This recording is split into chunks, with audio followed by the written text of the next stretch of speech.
You want us to jump in? Yeah. Hey guys, welcome back to the Roman Rodez YouTube channel. We got another medley for you today. We're going to be talking about The Shed at Dulwich. Yeah. Have you heard of the top-rated restaurant in London? Hasn't heard of it. Oh my god, it's got such good reviews. There's a few negative ones, but I mean, like, you know, that's how you know it's real, right? I mean, that it's not everything's totally 100% positive about it. They're not just paying people to, you know, advertise for them.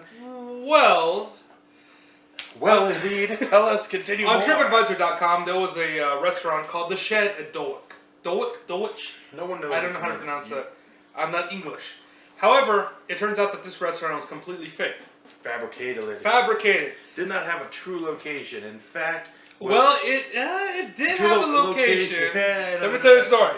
So there's a writer for Vice. This is the name on it. Just Uba Butler. Uba Butler. Do we think that he was born with that name? Man, I don't know. Maybe. Yeah, maybe. He's English. I mean, Dulwich. I mean, who? Yeah. So he decided to... Well, the thing was, he wrote an article for Vice about this whole thing, about this whole situation, where he used to write fake reviews, positive reviews for restaurants on TripAdvisor.com. Oh, he would be hired. He said he'd be hired by people to say, "Hey, write me a positive review for my restaurant. Give you £10." It was a writing gig. About $11 American. Is it? I don't know the exchange. There's money's worth. It's more than ours. All right, it's a few bucks. So then he gets the idea to fabricate this restaurant, and basically he lives in like a little shed. Does he actually live there? It's a shed. Yeah, the shed. I know it's a shed, but did he actually live? It says he lives there. There's a shed. I don't think he actually lived in the shed. He has a little shed in his garden, so he decides to make a restaurant called The Shed at Dulwich. All right. Yeah. So he puts in this thing for TripAdvisor to try to have his own page, his own profile. Yeah, he comes up with like a bunch of pictures. He does a bunch of reviews of his own, and bibbity bang. Oh yeah, it just explodes because it gets approved, and then all of a sudden he makes a website for it. He gets these pictures, these fake pictures. He takes pictures. They're real pictures. Yes. But they're not real food. He uses like sponge and shaving cream and all this crazy stuff to make it look like a delicious culinary concoction. You know what? They don't look delicious. Here's the thing. They look abstract and weird, which is how like high-end food is usually portrayed. Just like some sort of weird art spattering that doesn't even look edible, which he made. It's just awesome commentary on it. Yeah. It's like, this is not real food, but doesn't it look pretty? Apparently look good enough to eat. I think he has his foot in there. Yes, he does not have his foot holding up an egg or something like that. Delicious. It's very strange. Okay, so then he gets an email. This happened all last year. He gets an email saying that his listing request has been approved. And yeah, so the TripAdvisor say, you know, thank you for your... set. Thanks for, you know, signing up with us. Yeah. And to make it a little more real, he does a few reviews himself, admittedly, but he also gets some friends and family members to post positive reviews with some slight negatives in there, saying that they got a dirty blanket or a blanket with a spot in it, which just added to its credibility. They even made sure to point out that it's by appointment only. You have to call in to get a reservation. It's super hard to get a reservation, which in the reviews they pointed out that, oh yeah, it was super frustrating, mildly frustrating to, you know, get a reservation, but well worth the wait. It's because he actually got a burner phone that you could call to try and get reservations.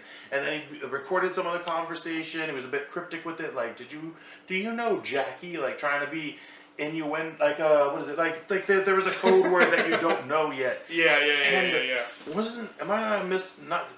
I think in the late 90s, early 2000s, there was a bunch of restaurants that like went the extra pretentious mile, where you had to like know a maitre d's phone number to get a call from someone. And, I'm sure those restaurants did that. Well, they reference it a lot in American Psycho. Yes, like restaurants that you have to know somebody to get in, and there's a few shows. I think Seinfeld did a show like that. There's a few movies and shows where they reference like restaurants that are so exclusive you need to know somebody to get in and to get like all these advanced waiting techniques.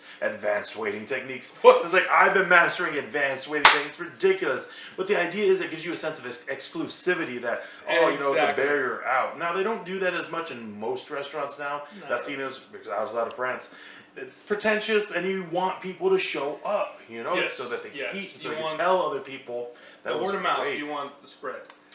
But I'm guessing that I'm guessing that some of the reviews were actually written by other people who wanted to seem like they'd been there. Yes, it said he had to get real reviews from real people. Yeah. So I guess once it started started, snowballing, some people just jumped on and said, "Oh yeah, this is great, and it just got all this, positive because review, and think it about just blew up. You've got an online persona separate from the people that know you. So people see you on this site, on that site, and if they see your review there, they're like, "Oh yeah, you checked it out in real life. It must be awesome."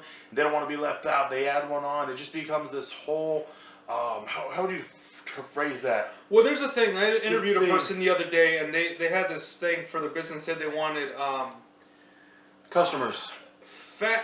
Extreme fans. I don't know if that was the term, but fans who are gonna of your product or your business that are gonna go and talk about your product or business to everybody. Yeah.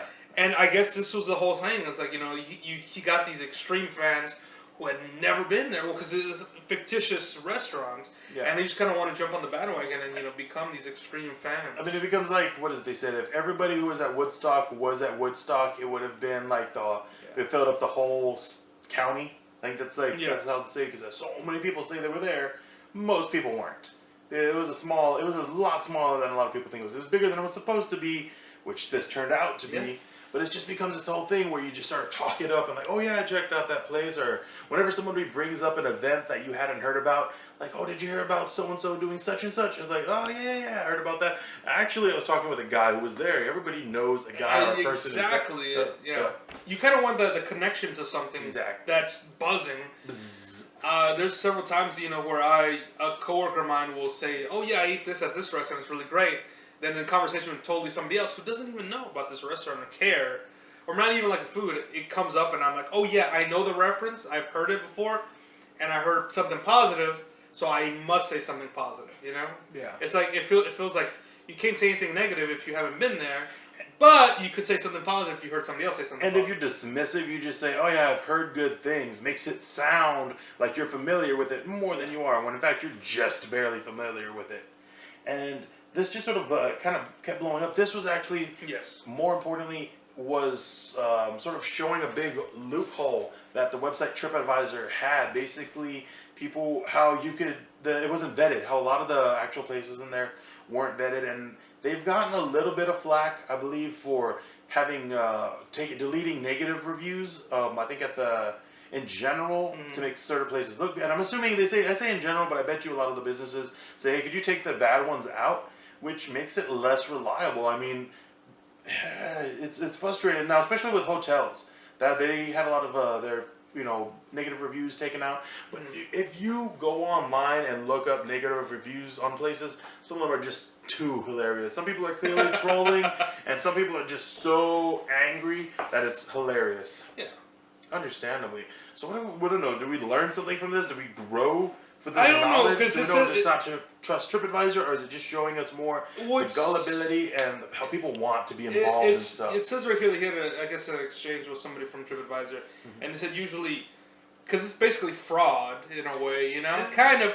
No, but that most fraud that happens in reviews and stuff like that, it's like trying to bring down. It can't be fraud if there's no money exchanged. Well, yeah, but it's okay. Let's say a lie. Let's say it's a hoax. It's something like that. But they said most situations like that, it's like trying to bring down the reputation of a real restaurant, or trying to build it up. It's something to do with a real restaurant. It's like then you're gonna lose money's going into it because you're sending customers to or away from a place. This was just a show. You can't trust what you read online. That is true. Now we've learned. We didn't know that before we believed it all. I thought everything on the internet was true. It's a beautiful lie. There used to be a website online called Ninja Burger. Do you remember that? Ninja Burger! Yes! It was basic. That was more of an art project or just something fun this guy had online, where the whole theme was that ninjas would. It's delivery-only burgers. And I found that because I was looking up delivery. Yeah, because no one else delivers. The ninjas would deliver your burgers, and they had a whole bunch of funny things like, like if you hear the doorbell ring this many times, make sure whenever you go check the door to not turn around, because you find a ninja there, he's going to throw a smoke pellet at your face and ninja stars under your eyes. Stuff like that. And you could even put in your address, and it would show ninjas around you, and they would it would show a map and just light up random dots. The idea being that the ninjas are all around you. They're just so good you can't see them. But that was more of a comedy art project. But I kind of remember thing. there was a thing where there was like a second where we had to ask each other, "Is this real?" Yeah. And it was like you had to look into it to see. Doesn't that kind of make it good art, though? I wouldn't say great art, but I'm going to say it's great. It was fun for a little bit, believing that this crazy thing existed. You know, I appreciated that. Now that I appreciate that, back then I wanted my Ninja Burger. It was really good. Yeah. So but I had the chance to actually go to Dulwich. I ate at the Shed. Very delicious food. If you ever in Dulwich, stop by. I mean, Get the foie gras with just the general the roasted asparagus. Shed food tastes better. It's a known fact. I give it 5 stars. And the atmosphere is so aerated. You know, that some faint sawdust, the motor oil in the background just brings a great ambiance to all the entrees. Yeah. Much obliged, fellas. Thanks again for checking in on the Medleys. Yeah. We're Roman and Rodez, Rodez for Rodez. Check us out on YouTube, Facebook, SoundCloud, Instagram, Twitter. Am I missing anything? Facebook? That's pretty That was the first one you said. Yeah. Yeah. Thanks, guys. Thank you.